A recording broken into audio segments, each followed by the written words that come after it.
नमस्कार दोस्तों, मैं एस्ट्रो मैजिक यूके से नवीन धारवान। दोस्तों, आज हम बात करेंगे मेडिकल एस्ट्रोलॉजी की। मैंने पिछली वीडियो में आपको एक इंट्रो दिया था कि हम एक सीरीज बना रहे हैं जिसमें मेडिकल लाइन की जितनी भी बीमारियां हैं, जितनी पॉसिबिलिटीज़ होती हैं, उन पर हम चर्चा करेंगे और ज्योतिष में इसको कैसे देखा जाता है और कैसे इसको डायग्नोस किया जाता है और कैसे इसको ठीक किया जाता है। तो दोस्तों, ये एक बहुत पावरफुल सब्जेक्ट है। मेडिकल एस्ट्रोलॉजी बहुत गहराई से आपके शरीर की जितनी भी बीमारियां हैं, सबके बारे में बहुत अच्छे से बता सकती है। जैसे कि जब कोई बच्चा पैदा होता है तो उसकी एक जन्म कुंडली बनती है। जन्म कुंडली में ग्रहों के आधार पे ही पहले ही ज्योतिषी बता सकते हैं कि इस बच्चे को किस तरह की बीमारियां कब हो सकती हैं। और जब इतनी सारी चीज़ एस्ट्रोलॉजर बता सकते हैं तो दोस्तों, ये आपकी एक चतुराई होनी चाहिए, गंभीरता होनी चाहिए कि आप उस पर ध्यान रखें और उस तरह का कर्म जरूर अपने ज्योतिषी से पूछें कि मुझे क्या कर्म करना चाहिए कि मेरा बच्चा या आप खुद बीमारी की चपेट में ना आए। क्योंकि ये सत्य है कि आपकी कुंडली में 9 के 9 ग्रह आपके कर्म को लेके आए हैं। हर एक ग्रह का कर्म आपको करना पड़ेगा। जिस ग्रह का आप कर्म नहीं करेंगे वो ग्रह आपको बीमारी देने में सक्षम है। फर्क इतना है कि वो किस स्थिति में वहाँ पे बैठा है। तो कोई छोटी बीमारी दे के आपको ठीक कर सकता है, कोई बड़ी बीमारी दे सकता है और कोई आपको मोक्ष भी दिला सकता है। सभी तरह के ग्रह हैं और सभी तरह की उनकी स्थितियाँ होती हैं। दोस्तों, मेरा वीडियो आप सब्सक्राइब करें, शेयर करें ताकि सभी लोगों तक पहुंचे, ज़्यादा से ज़्यादा लोगों तक पहुंचे और ऐसे मुख्य विषय पर जानकारी हो और आपके शेयर करने से उन लोगों की समस्या दूर हो जाए। और किसी की समस्या दूर करना और वो भी बीमारी दूर करने में आप अगर सहायता करते हैं तो आपके कर्म में बहुत अच्छा होता है। ये आपका गुड वर्क कहलाता है जो आपको कहीं ना कहीं फ़ायदा देगा। हम वापस अपने सब्जेक्ट पे आते हैं। दोस्तों, हमारे कुंडली में 9 ग्रह होते हैं। 9 के 9 ग्रह अपने अनुसार, अपने क्षेत्र के अनुसार, अपने नेचर के अनुसार, अपने कारक के अनुसार बीमारी देने में सक्षम है। सभी को यूज करना ज़रूरी होता है। तो हम अलग अलग वीडियो में इस तरह की चर्चा करेंगे कि कौन सा ग्रह किस बीमारी को देता है। हम इस वीडियो में केवल ये चर्चा करेंगे कि बीमारी कैसे होती है और कैसे मेडिकल एस्ट्रोलॉजी काम करती है।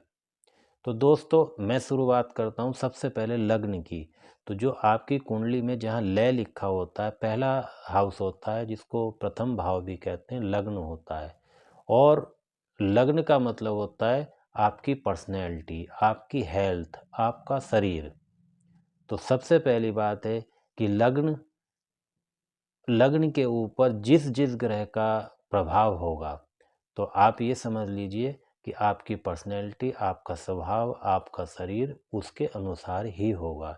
जैसे कि मैं आपको उदाहरण के लिए बता देता हूँ, अगर लग्न में आपके सूर्य बैठा है तो आपका एक उग्र स्वभाव अपने आप हो जाएगा, ईगोइस्टिक हो जाएगा, एटीट्यूड दिखाने वाला स्वभाव आपका हो जाएगा। और जब आप एटीट्यूड दिखाने वाले बनेंगे, उग्र वाले बनेंगे, तो कहीं ना कहीं फायरी तत्व आपके अंदर प्रवाह होगा। और फायरी तत्व जब प्रवाह होगा तो कहीं ना कहीं फायर से लेके आपको प्रॉब्लम होनी शुरू हो जाएगी। आप अगर तीखा खाते हैं या आप इस तरह का ज़्यादा मसाला खाते हैं, गरम खाते हैं, तो वो कहीं ना कहीं आपके शरीर में प्रॉब्लम देना शुरू कर देगा। और लग्न की जो स्थिति होती है वही आपके बताती है कि आपकी हेल्थ किस तरह की रहेगी। क्योंकि अगर लग्न पर किसी ऐसे ग्रहों की दृष्टि है या उनका कोई ऐसा इन्फ्लुएंस हो रहा है कि वो कहीं ना कहीं पीड़ित हो रहे हैं, तो वो आपकी बीमारी को रिप्रेजेंट कर रहा है। आपके शरीर में ऐसी समस्या आ सकती है और वो कब आएगी वो दशा निर्धारित करती है कि कब कौन सी दशा आएगी, वो बताएंगी कि कौन सी बीमारी आएगी। इसमें घबराने वाली बात बिल्कुल नहीं है, क्योंकि अगर किसी भी ग्रह की दृष्टि आती है तो हर एक ग्रह का एक काम होता है और कुंडली के हिसाब से निर्धारित हो जाता है कि उसको क्या काम करना है। तो दोस्तों, ऐसा ज्योतिषी ढूंढिए जो आपको ये बता सकता है कि आपके ग्रह का कौन सा काम है और कैसे होगा। अगर आप वो काम अपने जीवन के हर क्षेत्र में यूज करते हैं तो आपको उसकी बीमारी नहीं होगी, ये मेरा दावा है। तो दोस्तों, इसके अलावा अगर हम बात करें, नेचर की बात करते हैं, तो जो ग्रह के नेचर होते हैं, हर एक ग्रह का अपना नेचर है और वो अपने नेचर के अनुसार कार्य कराना चाहता है। अगर आप उसके नेचर के अनुसार कार्य नहीं करते हैं तो भी वो कहीं ना कहीं निगेटिव असर देता है, तो वो कहीं ना कहीं बीमारी के रूप में आपको देगा। जैसे मैं आपको बात करता हूँ शनि देव की, तो शनि देव का नेचर एक धीरे धीरे काम करना, डिसिप्लिन में काम करना है, सेवा भाव से काम करना है। और आप ये समझिए कि शनिदेव 2.5 साल तक एक राशि में रहते हैं, इसका मतलब वो बहुत धीरे धीरे चलते हैं। तो आपको धीरे काम करना है, आराम से काम करना है, इस तरह से आपको काम करना है। बाकी स्थिति बताती है कि वो कहाँ बैठे हैं, कहाँ पे उनको कैसे काम करना है। अब यदि आप शनि देव के अनुसार आप कार्य कर रहे हैं तो आपको शनि की बीमारी नहीं होगी। और अगर आप काम नहीं करते हैं तो शनि देव की बीमारी आपको मिलेगी। और वो कैसे मिलेगी? क्योंकि शनि धीरे धीरे चलते हैं, तो सबसे पहली बात है कि ऐसी बीमारी मिल सकती है जो लंबे समय तक आपको परेशान करे। दूसरा, आपको गैस, क्योंकि वायु तत्व होते हैं शनिदेव, तो आपको गैस की प्रॉब्लम हो सकती है। वो कमर पर, पैरों पर, क्योंकि उनकी राशियां एक घुटने हैं और पिंडलियां हैं, तो घुटनों में, पिंडलियों में आपके प्रॉब्लम आएगी, क्योंकि शनि का मतलब है पैरों में समस्या आने लग जाती है और चलना, उठना, बैठना, ये दिक्कत आने लगती है।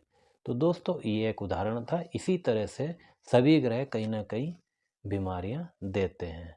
और मेडिकल एस्ट्रोलॉजी में सबसे पहले जो इम्पोर्टेंस होती है वो मंगल की होती है, क्योंकि मंगल का जो नेचर होता है, जो कारक तत्व होता है, उनका डॉक्टरी है, अस्पताल है, चिकित्सा है, और सबसे पहले वो रिप्रेजेंट करते हैं आपके शरीर को, बॉडी। तो जब बॉडी को रिप्रेजेंट मंगल करते हैं तो सबसे पहले बात है कि मंगल इतने अहम हो जाते हैं। अगर आपको बॉडी ठीक रखनी है तो मंगल आपको सही रखना पड़ेगा।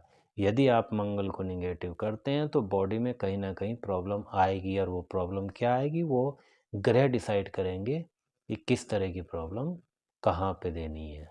पूरी बॉडी पे आपकी 12 की 12 राशियाँ जो हैं कार्य करती हैं, तो राशियों के हिसाब से भी होगा कहाँ पे कौन सा ग्रह बैठा है और किस राशि में बैठा है। अगर आप उस राशि के अनुसार कार्य नहीं कर रहे हैं तो वो राशि भी कहीं ना कहीं आपको परेशान करेगी। मैं एक उदाहरण के लिए बता देता हूँ कि जैसे सिंह राशि है, तो सिंह राशि जो है वो हार्ट को रिप्रेजेंट करती है, हार्ट के एरिया को, और आपकी जो पाचन क्रिया है उसको रिप्रेजेंट करती है।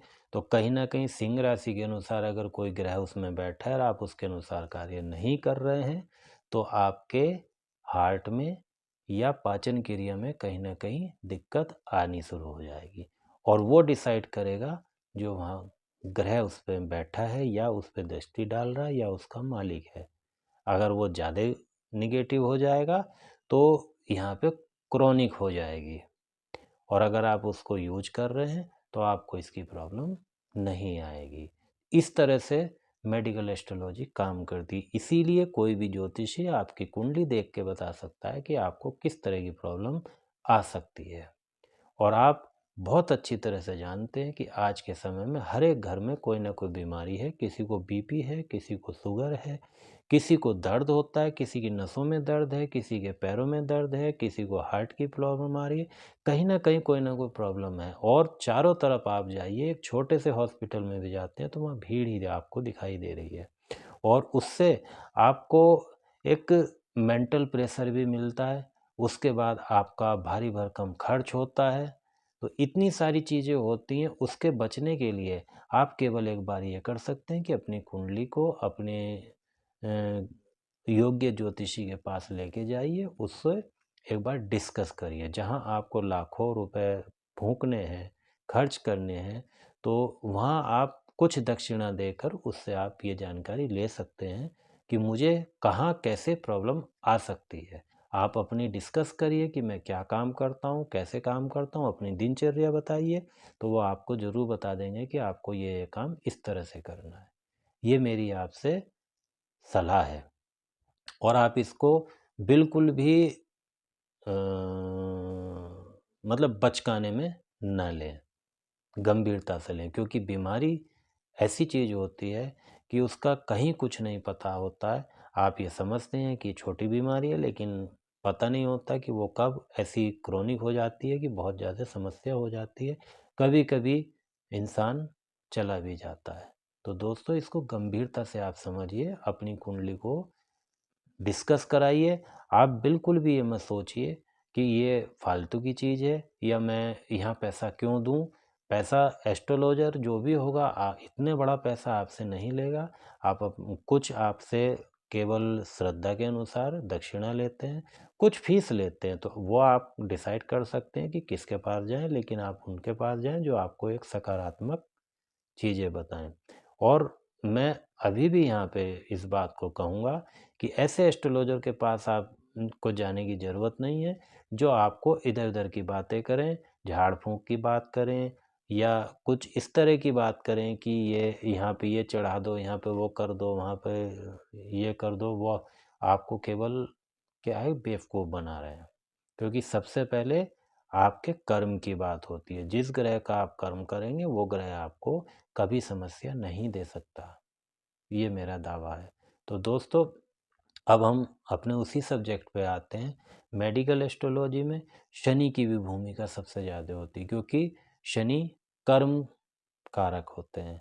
तो वो कर्म के स्वामी हैं, तो सीधी सी बात है, हर एक ग्रह के कर्म में शनि शामिल होते हैं, क्योंकि जो भी आप कर्म करते हैं वो शनि रिप्रेजेंट करते हैं।